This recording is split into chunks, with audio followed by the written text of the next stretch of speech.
this is what we have today. It's a tanker, non-hazmat residue in it.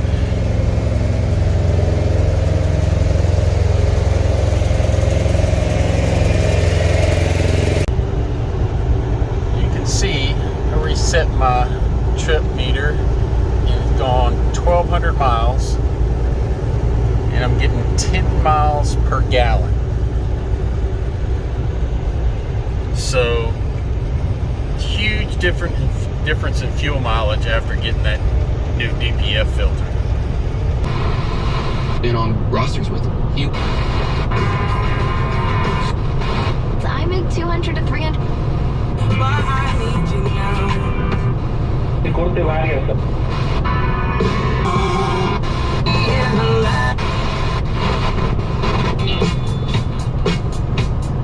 Just about everything. It's better surgical Through.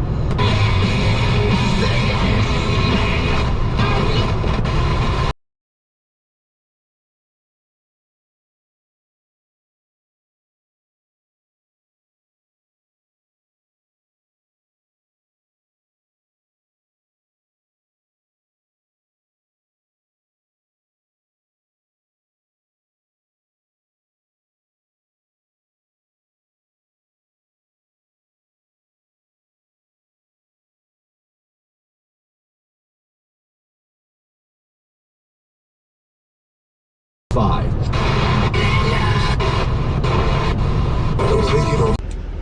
Well, we're back in it now. It took 7 full days from the time I dropped it off to get the truck back, and that's mainly because they had to order the part, and the part took 5 days to get here. And I dropped it off on a Wednesday evening, and it is Thursday morning.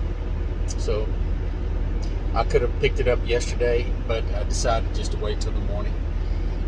A little over $4,000. I not only had the DPF cleaned, or not cleaned, but totally replaced the filter. Had some work done. I had a coolant leak, and was just a little bit too lazy to get out there and drain the coolant, replace the hose, and then fill it back up. So I had them do it, and it cost me a little over $200 for that, and it was worth it. But one thing I found peculiar is, I checked all my fluids before I started the truck up, and my coolant was low. And so before I went inside, I went and looked on my invoice to see if they charged me for extra coolant, and it said that they left 2 bottles of coolant in my truck.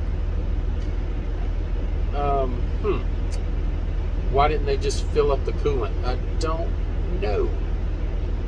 Maybe there's something I'm not thinking about. But anyway, so they replaced the DPF filter, and I can definitely tell, just from idling here for I've been idling for about 20 minutes just to make sure that no lights or anything are going to come on. But it just sounds like it's breathing easier.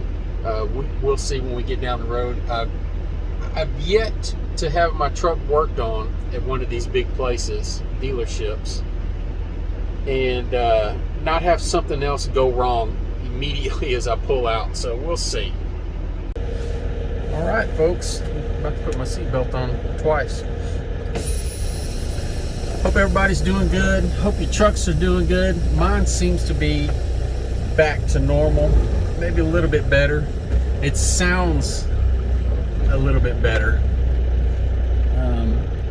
You guys know that muffled sound when the DPF that filter's starting to fill up. It's definitely not doing that anymore, and my fuel mileage has increased. The past 2 or 3 months, it's been steadily going downhill. But this trip, I've got my truck out of the shop yesterday. I picked up an empty trailer, and head north on South 4080 Road at Fort Gibson Road toward Main Parkway. My Google girl.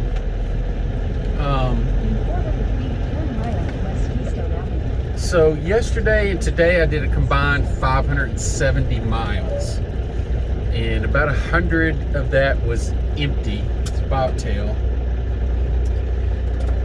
And the trailer that I picked up weighed about 14,000 pounds. It was just an empty frame of a type of flatbed sort of thing. They were going to do some custom work on it. But yeah, so all in all, about 9.7 miles to the gallon, which I think is just about normal when you're not pulling any weight. So yeah, this is one of those, I mean, where am I at? Catoosa, Oklahoma. This is one of those heavy and cheap neighborhoods right here. You see a lot of TMC and Jordan Carriers and who else did I see over there? Maverick, Prime, all lined up in different, there's about, I don't know, 7 or 8 different steel places in here, and boy, the mega carriers are just lined up in there for that heavy and cheap freight. So glad I'm not doing that anymore. But now, that load I did yesterday paid about $2.50 a mile. Not a great paying load, but hey, when you get close to 10 miles a gallon, it's not that bad. Now I'm going to pick up a load. I got about 150 mile deadhead over here to get it.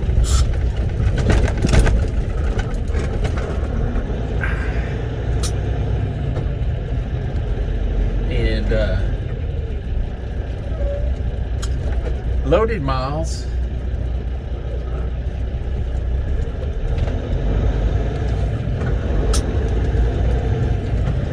it's paying about $3.50 a mile. It's an empty tanker, non-hazmat, and this is a company.